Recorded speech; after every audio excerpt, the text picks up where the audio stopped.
Ya, Assalamualaikum warahmatullahi wabarakatuh. Oke, pada pertemuan sebelumnya, Pak Rohim sudah membahas tentang realitas individu dan kelompok sosial. Juga kita sudah membahas tentang beberapa contoh atau jenis dari kelompok sosial. Ya. Untuk hari ini, kita akan membahas materi selanjutnya, yaitu tentang ciri-ciri dan syarat interaksi sosial. Ya, termasuk di dalamnya pengertian apa itu sih interaksi sosial. Gitu ya. Kita lihat, interaksi sosial itu kan sebenarnya berasal dari bahasa Inggris ya, yang artinya adalah social interaction ya. Artinya itu sebenarnya dapat diartikan saling bertindak ya. Itu social interaction. Kemudian nah, dapat diartikan bahwa interaksi sosial itu merupakan hubungan sosial yang sifatnya dinamis ya. Bersifat timbal balik antar individu, bisa individu dengan kelompok maupun antar kelompok ya. Intinya hubungan yang sangat dinamis tersebut kemudian dapat diartikan sebagai interaksi sosial. Syaratnya harus ada timbal balik ya. Kemudian pelakunya bisa antar individu, bisa kemudian individu dengan kelompok, bisa jadi antar kelompok ya. Kalau kamu berinteraksi dengan sama-sama individu cuma dengan ibu kamu berarti antar individu gitu ya. Misalnya kalau satu orang dengan banyak orang seperti Pak Rohim ketika mengajar di kelas itu berarti antar kelompok dan individu gitu ya. Kemudian kalau kelompok dengan kelompok misalnya ketika kalian bertanding sepak bola gitu kan, kemudian bertanding voli dan sebagainya. Itu merupakan interaksi antar kelompok. Nah, dengan adanya interaksi tersebut kemudian eh, proses sosial tetap berjalan gitu ya. Bahkan menyebabkan terjadinya proses sosial yang pada akhirnya membuat masyarakat ini menjadi selalu dinamis ya. Pak Rohim pernah mengatakan bahwa masyarakat itu tidak mungkin stuck, tidak mungkin diam ya. Masyarakat itu pasti dinamis, masyarakat pasti berubah ya kan. Muncul perubahan-perubahan yang sangat pesat di era sekarang ini juga memang salah satu bentuk dari interaksi sosial atau dalam artian dampak dari interaksi sosial ya. Jadi apapun yang dinamika masyarakat ini sebenarnya sumbernya adalah karena kita memang dituntut untuk berinteraksi ya. Nah, paham ya? Nah, bahkan sosiologi sendiri merupakan ilmu yang mempelajari tentang interaksi sosial dan dampak-dampaknya. Dampaknya itu berarti sangat dinamis ya kan, bisa perubahan sosial ya kan, bisa kemudian juga adanya nilai dan norma yang juga selalu berkembang ya kan, kemudian munculnya penemuan baru dan sebagainya ya. Nah, kita lihat ciri-ciri dari interaksi sosial itu pastinya yang pertama adalah pelakunya lebih dari satu orang ya, minimal dua ya kan. Nah, seperti yang dikatakan oleh Max Weber dalam materi sebelumnya, sama dengan tindakan sosial ya kan, pasti ada orang lain yang melihat tindakan itu ya. Sama dengan interaksi sosial, ketika kamu berinteraksi dengan dirimu sendiri maka tidak disebut dengan interaksi sosial. Kemudian yang kedua, terjadinya komunikasi antar pelaku melalui kontak sosial. Nah, kontak sosial itu apa? Nanti akan dijelaskan setelah ini ya. Jadi ada kontak di situ ya kan. Dan juga ada komunikasi antar pelakunya. Dan komunikasi dan kontak ini merupakan syarat terbentuknya interaksi sosial. Kemudian yang ketiga, interaksi sosial itu mempunyai maksud dan tujuan yang jelas ya. Tujuannya itu pasti ada, walaupun ya kan kedua belah pihak tidak mempunyai kesamaan tujuan. Tetapi antar satu pihak sudah mempunyai tujuan, nah itu berarti sudah terjadi interaksi ya. Misalnya si A itu dekat dengan si B tujuannya adalah untuk mencari contekan misalnya ya kan, ketika ulangan misalnya. Tapi si B tujuan dekat dengan si A adalah karena si B tertarik dengan si A, misalnya seperti itu ya kan. Tujuannya bisa berbeda antar satu individu dengan individu lain, tapi yang jelas pasti terjadi kontak dan komunikasi. Nah, itu muncul interaksi yang jelas ada tujuannya.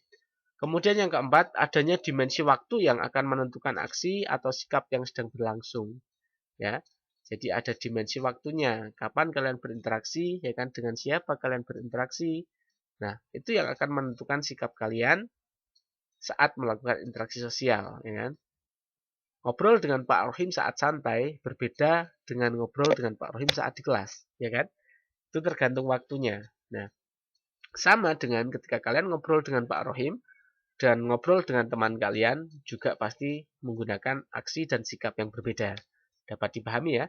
Kemudian yang kelima, dilaksanakan melalui suatu pola sistem sosial yang sifatnya tertentu gitu ya. Artinya ada pola dalam interaksi itu, ya. Oke, kita lihat materi selanjutnya. Nah, syarat dari interaksi seperti yang tadi Pak Rohim sudah sampaikan, yang pertama adalah adanya kontak sosial, ya.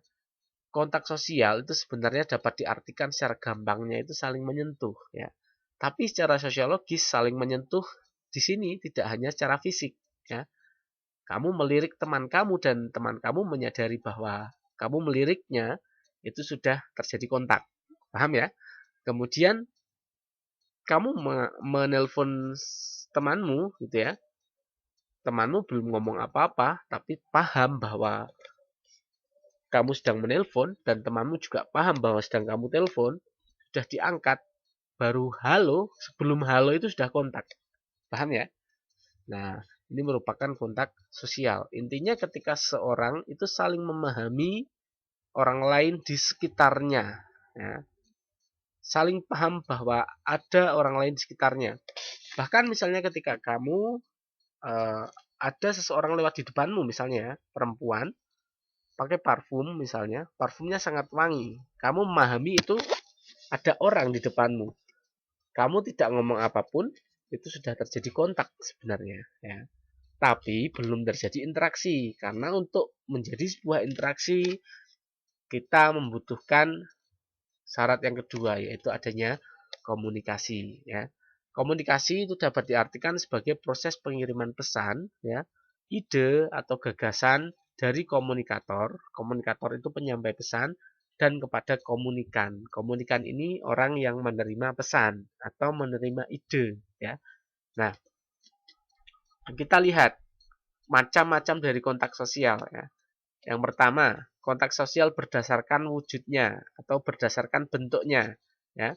Bisa jadi kontak antar individu dengan individu, individu dengan kelompok maupun kelompok dengan kelompok, ya. Kemudian ada kontak berdasarkan cara yang dilakukan. Kontak berdasarkan cara itu ada kontak primer, ya. Kontak primer itu intinya terjadi tanpa perantara, jadi secara langsung, ya. Bersalaman, ya kan, kemudian tersenyum dengan temanmu, melirik, ya kan, menyapa, itu sudah kontak, ya. Jadi intinya sudah terjadi kontak secara langsung, ya. Nah, kemudian yang kedua, ketika kontaknya tidak dilakukan secara langsung, artinya menggunakan media, ya, bisa telepon, bisa WA, radio, surat, ya kan, lewat televisi dari siaran live misalnya, itu kontak yang terjadi dapat dikatakan sebagai kontak sekunder, ya. Nah, karena menggunakan media atau menggunakan perantara. Sebenarnya ada pembagian lagi, ya. Kontak primer itu dapat bersifat langsung dan dapat bersifat tidak langsung, ya. Dapat bersifat langsung, ya kan?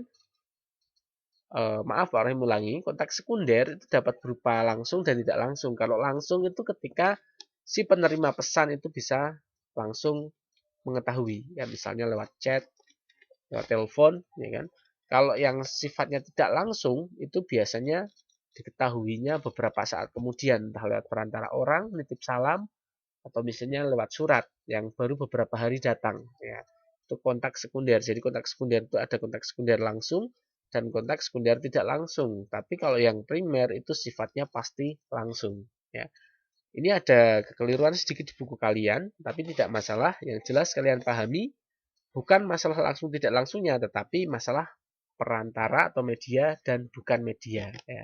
Kalau tidak menggunakan media berarti primer, kalau menggunakan media berarti sekunder. Dapat dipahami ya. Kemudian yang ketiga, ada kontak sosial yang sifatnya itu negatif dan positif. Ini merupakan kontak sosial berdasarkan sifatnya. Nah, ini kaitannya dengan dampak kepada individu ya. Kalau dampak kepada individu itu bersifat menguntungkan, itu merupakan kontak positif ya.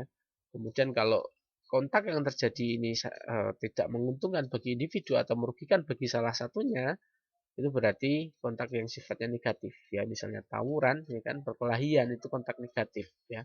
Kalau yang positif ya misalnya ketika kamu bersalaman, itu sudah merupakan kontak positif. Dapat dipahami ya. Nah, kemudian kita membahas syarat yang kedua dari interaksi, yaitu komunikasi ya. Komunikasi itu jenisnya bisa verbal menggunakan kata-kata ya kan, atau kemudian kita ngobrol, itu merupakan komunikasi verbal ya. Kemudian yang kedua ada komunikasi nonverbal ya, misalnya menggunakan bahasa tubuh, gerak-gerik badan, bahasa isyarat gitu ya, atau kita menunjukkan sikap tidak suka kepada seseorang ya kan, misalnya menyeringetkan dahi gitu kan, kemudian kita merasa apa istilahnya ya, ya ekspresi wajah kita merasa tidak senang, itu pasti orang lain tahu ya bahwa kita sedang tidak senang. Nah, itu komunikasi yang sifatnya nonverbal ya, jadi gerak-gerik badan, bahasa isyarat, bahasa tubuh dan sebagainya. Kemudian syarat dari komunikasi itu ada beberapa. Yang pertama itu ada pengirim pesan atau komunikator, atau kata lainnya sender ya. Jadi pengirim pesan. Kemudian yang kedua ada penerima pesan tentunya, bisa disebut komunikan atau dalam bahasa Inggrisnya disebut receiver ya. Kemudian yang ketiga ada pesan itu sendiri atau message ya. Pesan yang disampaikan atau message ya. Kemudian yang keempat itu ada umpan balik atau feedback ya. Ketika temanmu memberikan pesan ya kan, kamu membalasnya dengan apa ya, itu namanya feedback ya. Nah, empat ini secara umum ya. Empat ini merupakan syarat komunikasi secara umum, tapi ada tambahan lagi yang juga bisa digunakan dalam komunikasi. Yang satu adalah efek ya, yang satu adalah media ya. Oke, dapat dipahami ya. Di bukumu ada tentang efek dan media, jadi silahkan bisa kalian gunakan untuk belajar juga gitu ya. Tapi secara umum syarat komunikasi cuma ada 4 ya. Tidak perlu ada media, tidak perlu ada efek ya. Efek ini lebih kepada apa yang terjadi setelah komunikasi tersebut ya. Efeknya untuk individu yang berkomunikasi apa. Kalau media itu ya tentunya adalah alat atau perantara untuk berkomunikasi ya. Dapat dipahami ya. Jadi syarat interaksi yang pertama adalah kontak, yang kedua adalah komunikasi. Jadi kedua syarat ini harus terpenuhi baru terjadi interaksi sosial. Kalau salah satu saja tidak terpenuhi, maka tidak terjadi interaksi sosial. Namun secara umum ya, ketika kita bicara menggunakan telepon ataupun langsung, artinya menggunakan media ataupun langsung, berarti sudah ada interaksi di situ ketika salah satu melakukan timbal balik. Kalau tanpa timbal balik ya hanya penyampaian pesan, artinya hanya komunikasi. Dapat dipahami ya. Nah, untuk pertemuan kali ini Pak Rohim akhiri, dan pada video-video berikutnya video berikutnya kita akan membahas tentang faktor-faktor dari interaksi sosial.